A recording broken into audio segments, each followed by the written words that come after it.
Si une personne est persuadée, convaincue que c'est impossible de réussir en faisant ce que tu t'apprêtes à faire, elle va, avec la meilleure intention du monde, te convaincre d'arrêter. Oh my God. When the East is in the house. Oh my God. When the East is in the house. Oh my God. Yo, aujourd'hui j'aimerais te parler de deux mots, contexte et timing. C'est vrai que lorsqu'on souhaite se lancer dans un projet, on rencontre des avis contraires, des personnes qui nous motivent, des personnes qui nous disent d'être prudents, des personnes aussi parfois qui veulent nous ralentir. Et on dit aussi que l'enfer est pavé de bonnes intentions. Si une personne est persuadée, convaincue que c'est impossible de réussir en faisant ce que tu t'apprêtes à faire, elle va, avec la meilleure intention du monde, te convaincre d'arrêter. Elle ne cherche pas forcément à te nuire, c'est juste qu'elle est convaincue que ça ne fonctionnera pas. Et pourquoi elle pense que ça ne fonctionnera pas? C'est parce qu'elle est figée, si tu veux, sur la forme de ton rêve, sur la forme de ton projet. Et là aussi, c'est là où toi, tu dois faire attention.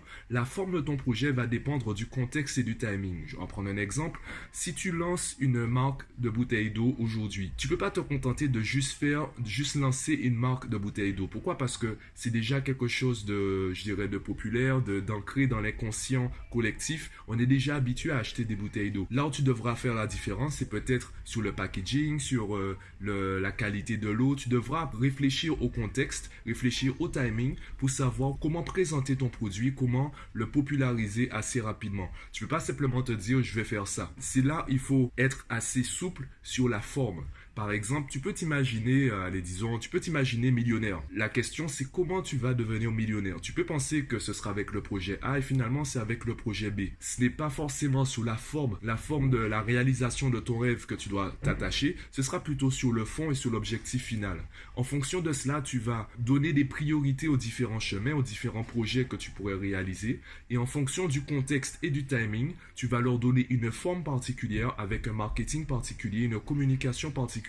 Tu vas vraiment être souple sur la forme pour rester concentré sur le fond. Et c'est un peu pour cela, bien qu'on a du mal au début, même moi, lorsque j'ai lancé mon activité, je savais déjà ce que je voulais faire. C'est juste sur la forme, comment j'allais présenter les choses, qu'est-ce que j'allais dire aux parents, qu'est-ce que j'allais dire aux élèves. Je savais que je ne voulais pas faire simplement des cours de maths. Donc je savais que je voulais axer sur la méthodologie, sur la productivité, la gestion du temps, la gestion du stress.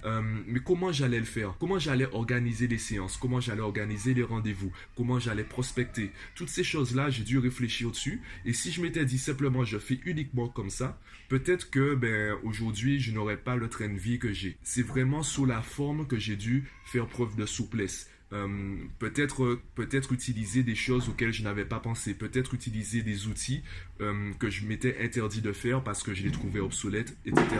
J'ai commencé à faire des recherches que je n'avais jamais réalisées avant. J'ai commencé à m'intéresser à des domaines auxquels je m'étais jamais intéressé avant. Je connaissais mon objectif, je connaissais ma destination, c'est simplement le voyage sur lequel je m'étais pas spécialement figé. Trouver les moyens, trouver les voies et moyens pour arriver à destination, c'est là où j'ai fait preuve de souplesse, j'ai fait preuve de recherche, j'ai ouvert mon esprit à ce niveau-là, parce qu'on ne peut pas connaître ce dont on ignore l'existence. Donc c'est en fonction des recherches, en fonction des gens que je rencontre, que j'ai pu ouvrir mon esprit et découvrir des choses que je pensais...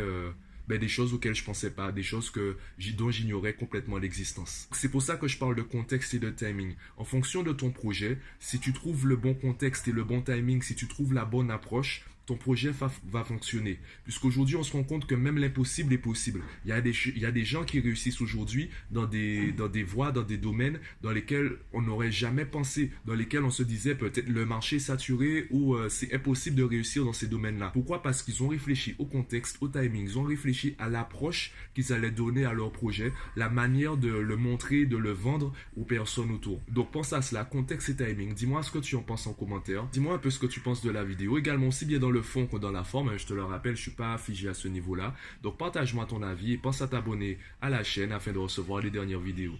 À bientôt.